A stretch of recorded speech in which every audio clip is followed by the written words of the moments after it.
मैं नहीं मानता इसमें विरोधियों की कोई बड़ी कला कारीगरी है। वो अपने कुनबे को ठीक नहीं रख से इसी के कारण टूटता जा रहा है। नहीं, लेकिन जो हिमाचल के मुख्यमंत्री हैं उनका ये आरोप है कि उनके विधायकों को हरियाणा पुलिस और सीआरपीएफ ने एस्कॉर्ट करके किडनैप कर लिया। ऐसा है, मतदान विधानसभा के अंदर हुआ है, असेंबली चल रही है, कोई कैसे किडनैप कर पाएगा? क्या बचकाना बात कर रहे हैं? आज के जमाने में किडनैपिंग संभव है क्या असेंबली के अंदर से? वोटिंग कैमरे के सामने हुए, चुनाव आयोग के कैमरे लगे हुए हैं, उनका भी पर्यवेक्षक है, उनके प्रत्याशी है। भैया वोट कहां गए तेरे? इसकी तू बात नहीं करता, अब विधायक की बात करता है। मेरी समझ में नहीं आ रहा है किस तरह से लोग राजनीति कर रहे हैं। आपके वोट चले गए, आपके विधायक चले गए और आपको मालूम भी नहीं है।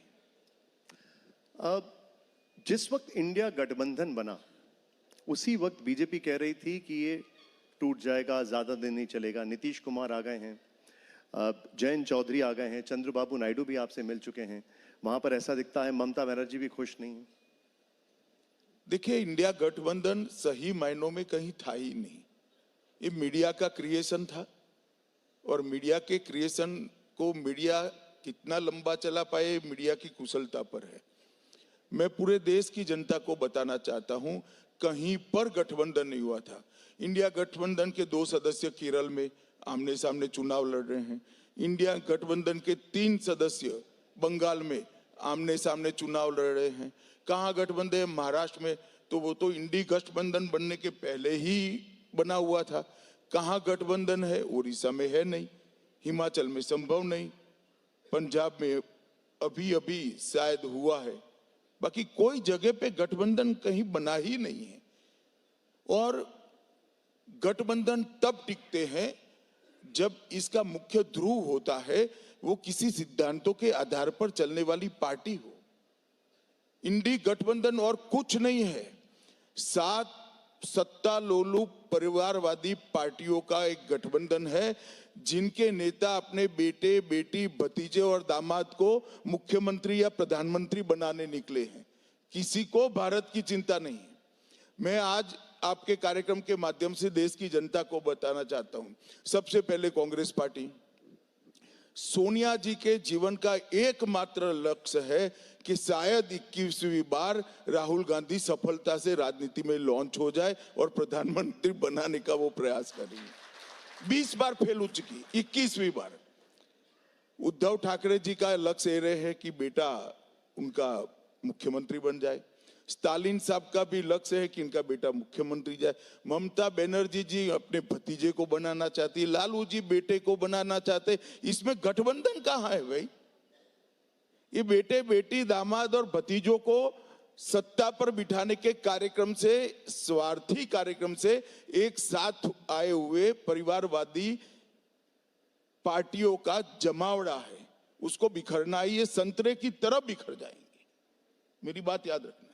जैसे ही छिलका निकल जाता है, 2024 के परिणामों का छिलका निकलते ही ये पूरा संतरा बिखर जाना है, एक एक पड़ी इसकी अलग हो जानी। लेकिन 2024 से पहले जो बिखरना शुरू हुआ है, अब जैसे जयंत चौधरी, ये बिखराव नहीं है अभी, बिखराव काउंटिंग के दूसरे दिन से देखना। सब लोग कहेंगे राहुल बाबा लीडर न होते तो हम जीत जाते। जयंत चौधरी जी आपके साथ आए, बीजेपी का यह कहना था कि जाट समुदाय उनके साथ है, तो फिर जयंत चौधरी जी की जरूरत क्यों पड़ी? मुझे तो आपकी भी जरूरत है, आप ज्वाइन कर लो ना भैया। मेरी पार्टी देश के अंदर परिवार नियोजन में मानती है। भारतीय जनता पार्टी के कार्यकर्ताओं के बारे में परिवार नियोजन नहीं है। हमारे एजेंडा से जो सहमत है वो सबका भाजपा में स्वागत है। हमारे एजेंडे पर चलना है बस। नीतीश कुमार जी कसम खाकर गए थे कि वो एनडीए में नहीं जाएंगे। ऐसा क्या हुआ कि वो वापस आ गए हैं गृह मंत्री जी? देखो भाई, तुम रॉन्ग नंबर पर सवाल पूछ रहे हो। ये सवाल आपको नीतीश जी को पूछना है। मैंने कहा ना, मेरी पार्टी बड़ी फर्म है कि मेरी पार्टी के एजेंडा, मेरी पार्टी के सिद्धांतों के साथ जो सहमत है मोदी जी के नेतृत्व को जो स्वीकार करता है वो सभी का स्वागत है। लेकिन क्या इससे आपको नहीं लगता कि उनकी विश्वसनीयता घटेगी, इससे नुकसान होगा? वो तो जनता तय करेगी, आप मत करो यहाँ एक कमरे में बैठकर विश्वसनीयता। आरजेडी आरोप लगा रही है कि अगर नीतीश कुमार ने यू टर्न लिया है तो बीजेपी ने भी यू टर्न लिया है। मैंने कहा ना भाई, अभी जनता वोट देने वाली है, काहे को इतने उतावले हो रहे हो आप? परिणाम आने दो, मालूम पड़ेगा विश्वसनीयता किसकी घटी है किसकी बढ़ी है। थोड़ा फॉरवर्ड लुकिंग सवाल है गृह मंत्री जी, विधानसभा चुनाव में भी चेहरा क्या नीतीश कुमार होंगे? देखिए, अभी हम लोकसभा का चुनाव लड़ रहे हैं, दोनों पार्टियां बैठकर सारी चीजें तय करेगी और कुछ तो हम पर छोड़ दो।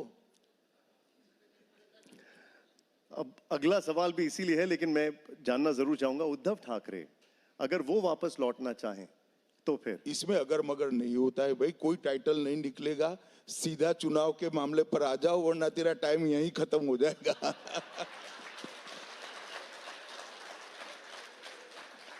तो अगर बात चुनाव की जाए गृह मंत्री जी, तो आरोप ये लगाए जा रहे हैं कि चुनावों के चलते एक बहुत बड़े सम्मान का राजनीतिकरण कर दिया गया, भारत रत्न का।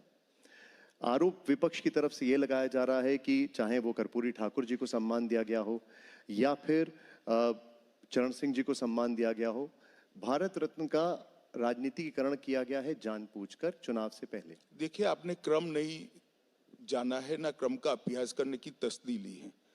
पहले भारत रत्न दिए गए, बाद में ये लोगों ने भाजपा के साथ आना मुनासिब किया है, समझा है। भारतीय जनता पार्टी ने कांग्रेस के कई नेताओं को भारत रत्न दिया। अब आप मुझे बताओ, नरसिम्हा राव जी को भारत रत्न देकर क्या हासिल है हमें? तरुण गोगोई जी को भारत रत्न देकर क्या हासिल है? ये कांग्रेस पार्टी नहीं है जो दादा पिता मां इनको ही भारत रत्न देगी। ये भारतीय जनता पार्टी है जिन्होंने योगदान किया है, irrespective of ideology and political party, हम उनको सम्मानित करेंगे और करना चाहिए। सरदार पटेल जैसे महान व्यक्तित्व को कितने साल लग गए भारत रत्न देने में। चंद्रशेखर जी ना आते तो शायद भारत रत्न न मिलता। इस तरह से पद्म पुरस्कारों का और गौरव देने वाले पुरस्कारों का आवंटन राजनीतिक रूप से नहीं करना चाहिए। भारतीय जनता पार्टी और एनडीए और मोदी जी ने भारत रत्न पर या पद्म पुरस्कारों पर जिनका अधिकार था उन तक पहुंचाने का काम किया। पहले तो कुछ चंद पत्रकारों की सिफारिश से भी मिलते थे, अब आप कर देख लो। जिनको जनता के काम के लिए जिन्होंने कंट्रीब्यूशन किया है उन्हीं को मिलता है। कांग्रेस के नेता परेशान हैं कि बीजेपी ने पहले सरदार पटेल जी को ले लिया और अब नरसिम्हा राव भी। नहीं, ले कहां लिया भाई, हम तो सरदार पटेल का सम्मान करते हैं, पूरी दुनिया जानती है। सरदार पटेल कांग्रेस के अध्यक्ष थे, नरसिम्हा राव जी कांग्रेस से प्रधानमंत्री थे। आप सम्मान नहीं कर रहे हो इसलिए लगता है कि भाजपा ने ले लिया। लेने के तो वो दोनों दिवंगत है, कैसे लेंगे हम? अब चुनावों की अगर बात करें तो प्रधानमंत्री जी ने 307